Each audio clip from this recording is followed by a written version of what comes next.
problem I have with most contractors is the day I get the keys to the building is the day I also get the check.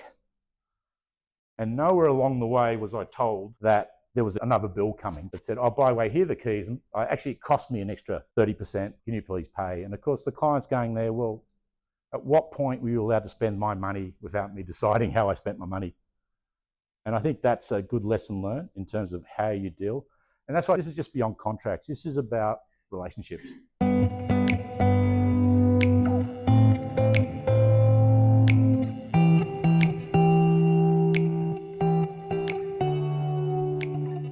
I always say there's three types of people in any project.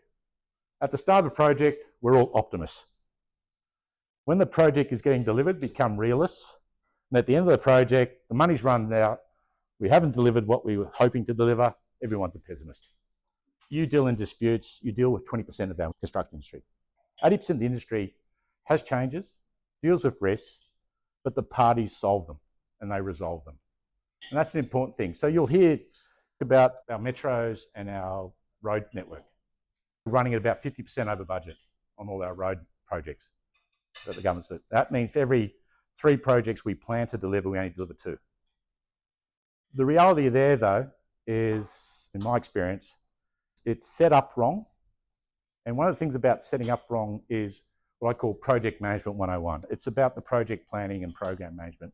The contract's purpose is to record and propagate the agreement that the parties are trying to achieve and want to do together. What makes a good contract? It's about performance requirements, setting standards of performance.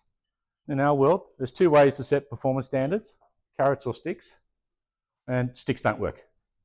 So incentivizing, having teams aligned to work together and wanting to work together, I think, is one of the biggest secrets. Collaborative contracting, where it's actually written that the parties will come together and share the gains and the pains. They've been around for as long as I've been around, at least 40 years, the first one I saw. They still exist. The problem is you don't hear about them because on those projects, they don't make the news. They just get delivered. What a good contract does is promotes good project management and good project leadership. Good faith, best endeavours. How do you write in a contract what good faith is? And how do you commercially write what is best endeavours? And that's the problem, saying, I'm going to give you my best.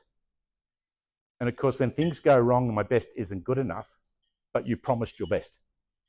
So these become very hard to document and write into contracts. One of the other things, of course, Project Management 101, the level of scope definition before the contract is signed, to me, is one of the top issues why projects go wrong. It's like an EPC where it's engineering, procurement, construction, so all the designs being done by the suppliers, versus a supply and install type arrangement where it's just deliver what's been asked for. There's so many projects out there, and I look at civil projects where the exposure to latent conditions or the unknowns. We all know we sit on Sydney sandstone, it's nice and solid, but I can tell you there are more cracks in the Sydney sandstone under every building than there are solid foundations nowadays. And so these issues of being exposed to the unknowns will control the scope of the project and the outcome. So when you have contracts that say, you shall take all risk, regardless of what's under there, assuming what's under there is wonderfully homogeneous and will work, is a recipe for disaster. Because it's unreal, it's unachievable. The right approach is say, we don't know what's under there, so let's agree a process of identifying the unknowns, resolving those unknowns, and getting through the project as efficiently and effectively as possible. That's why I talk about risk a lot. But the first thing is misaligning the scope, having just a very early concept, and then asking a contractor on the other side to then assume the unassumable sets you up for failure. A good contract, in my mind, focuses on value for money and outcomes. It's all about how do the parties working together achieve the outcome that the project was designed to achieve. And it's looking at win-wins. Because the other part is dollars. If there is not enough money to go around, for handling the changes and the risks, projects are set up to be disasters. The 80% of those projects I spoke to you about before, there are changes, there are risks, but there was enough money to go around to sort out and share amongst the parties. They didn't have to go to dispute. And that was the secret. It was negotiated. What's the bad? The biggest thing I see is at the start of the project, the contract tries to dismiss the risks.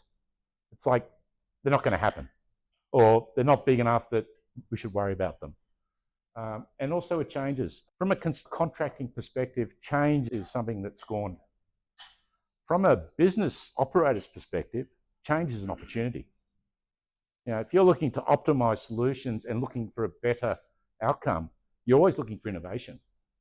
So for many years, the New South Wales state government contracts would never allow contractors to provide alternate innovative solutions. They just wanted to fit the bill. You had to fit the requirements of the contract. So it totally wiped out any intention of innovation.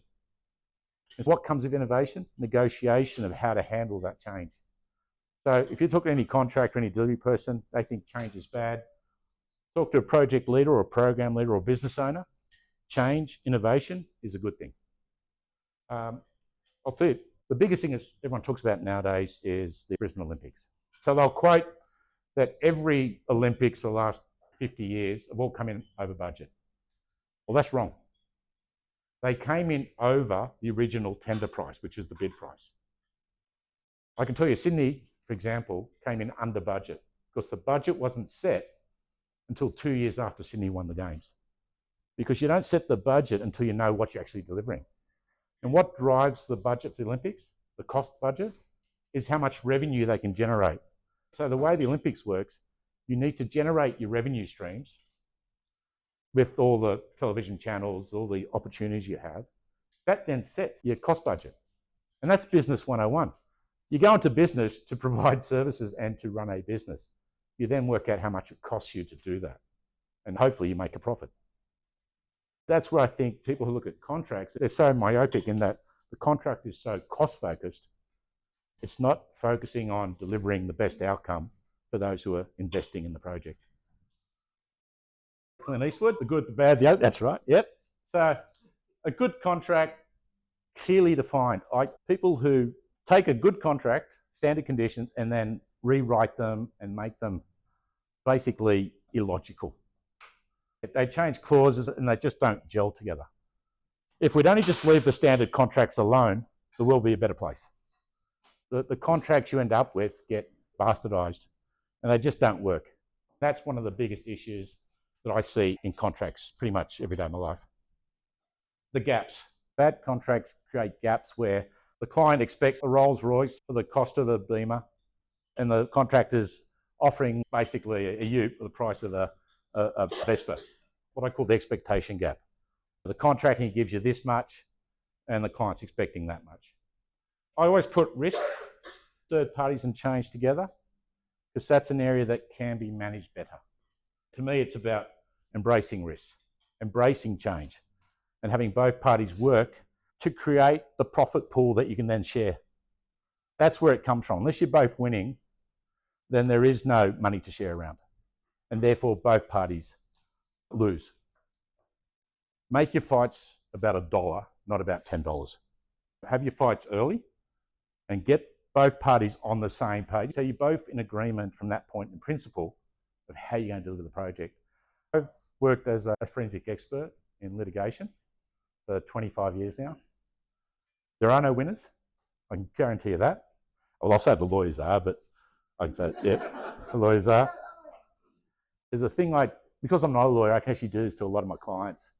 So I say, look, I think you've got a case, but I can guarantee you right now, based on my experience, you've got the same chance of winning this case as going red or black down at the casino. And that's what happens when you get to that dispute. Most disputes resolve because parties are willing to negotiate and resolve the dispute.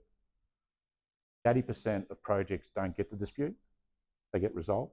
The remaining 20 get resolved in a dispute resolution process. But I imagine only 1 out of 10 of those actually end up in the courtroom because most of them get settled on the court steps. But a very long, expensive, confrontational, and a very personally stressful position for any party member to be going through that. And life's too short is my motto.